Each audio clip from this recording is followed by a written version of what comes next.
নমস্কার বন্ধুরা, আপনাদের আরও একবার স্বাগত জানাচ্ছি আমার এই ছোট্ট চ্যানেলে। এই মুহূর্তে আপনাদের জন্য পিএম কিষাণ সম্মান নিধি প্রকল্পের টাকা নিয়ে সবথেকে গুরুত্বপূর্ণ আপডেট।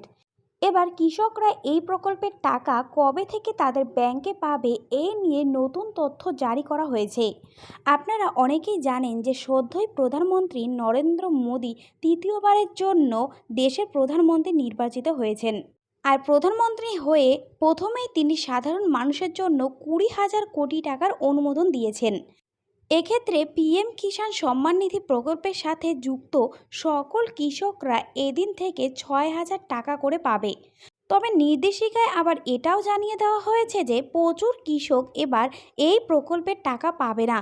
আপনার নামও যদি কিষাণ সম্মান নিধি প্রকল্পে থাকে তাহলে এই ভিডিওটি আপনার জন্য অত্যন্ত গুরুত্বপূর্ণ এবং উপকারী হতে চলেছে।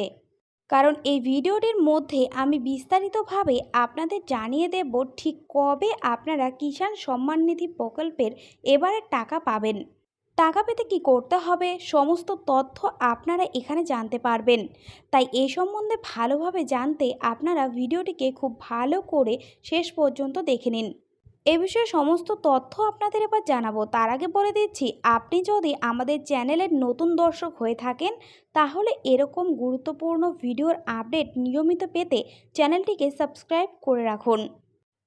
দেখুন কি বলা রয়েছে, প্রধানমন্ত্রী পদে বসেই বড় চমক মোদির। সাধারণ মানুষের ব্যাংকে 20,000 কোটি টাকার অনুমোদন।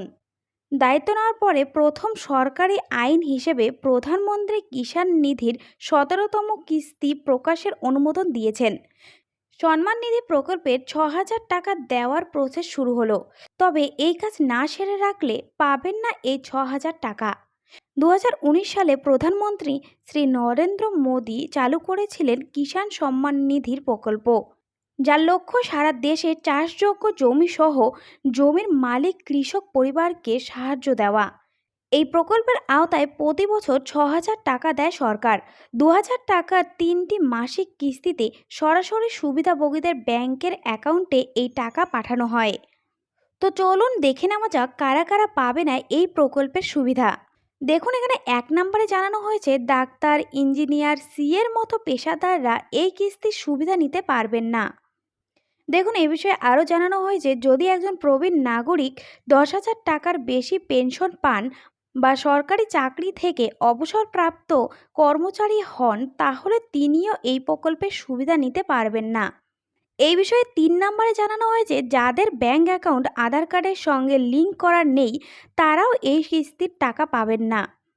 দেখুন, এই বিষয়ে 4 নম্বরে জানানো হয়েছে যদি পিএম কিষাণের সঙ্গে যুক্ত কৃষকরা ইকেওয়াইসি না করেন তবে তারা বর্তমানে এই কিস্তিতে কোনো টাকা পাবেন না। তো বুঝতেই পারছেন কারা কারা এই প্রকল্পের টাকা পাবেন এবং কারা কারা এই প্রকল্পের টাকা পাবেন না। এই ছিল আপাতত আপডেট। পরবর্তী আপডেট পেতে আমাদের সঙ্গে জুড়ে থাকুন।